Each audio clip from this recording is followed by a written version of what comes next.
Hi friends, ఇదిగోండి hands cutting విధానం చూద్దాము. ఫస్ట్ షోల్డర్ దగ్గర నుంచి ఒక లైన్ అయితే వేసుకోవాలి. లైన్ వేసుకున్న తర్వాత దాని పైన టేపు పెట్టేసి దీనిపైన టేపు పెట్టుకొని మిడిల్లో ఒక పాయింట్ పెట్టుకోవాలి. దాని మిడిల్లో ఇంకొక పాయింట్ పెట్టుకోవాలి. అంటే హాఫ్ పాయింట్ లాగా మనం మా పాయింట్స్ వచ్చే విధంగా చూసుకోవాలి.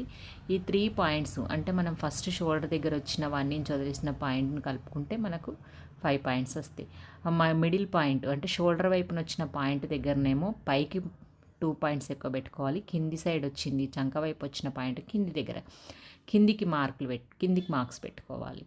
ఇలా పెట్టుకోవడం వల్ల మనకైతే చాలా ఈజీగా షేప్ అనేది వచ్చేస్తుంది. మనం దీన్ని యూజ్ చేసుకుంటూ మనం డ్రా చేయడం వల్ల అంటే మన హ్యాండ్ రౌండ్ అనేది డ్రా చేయడం వల్ల చాలా ముడతలు రాకుండా వచ్చేస్తాయి అన్నట్టు. చూడండి, 3 పాయింట్లు బేస్ చేసుకొని మధ్యలో పాయింట్ మిడిల్ లైన్ మీదనే ఉంటుంది. 3 పాయింట్లు బేస్ చేసుకొని మనకు ఈ స్కేల్ యూజ్ చేస్తూ డ్రా చేసుకోవాలి. అది బేస్ వచ్చే వరకు మీరు టర్న్ తిప్పండి. తిప్పకపోతే కరెక్ట్ రాదు. అంటే స్కేల్ అనేది రౌండ్ షేప్ ఉంటుంది కదా, 3 పాయింట్స్కి కరెక్ట్ టచ్ అయితేనే మనకు కరెక్ట్ వచ్చేస్తుంది అన్నట్టు. అది షేప్ను తిప్పడం వల్ల మనకు 3 పాయింట్స్ కలిసిందా లేదా అని అడ్జస్ట్ చేయండి. ఫస్ట్ అడ్జస్ట్ చేసుకుంటూ పెట్టండి. మన చంక రౌండ్ కరెక్ట్ వచ్చిందా అని చెక్ చేసుకోండి ఒకసారి.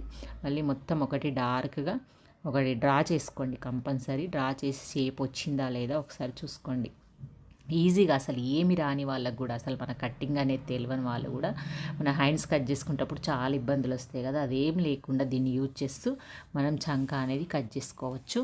ఓకే ఫ్రెండ్స్, మీకు వీడియో నచ్చినట్టయితే లైక్ చేయండి, షేర్ చేయండి, కామెంట్ చేయండి. దీని లింక్ పెడతాను, ఓపెన్ చేసి చూడండి.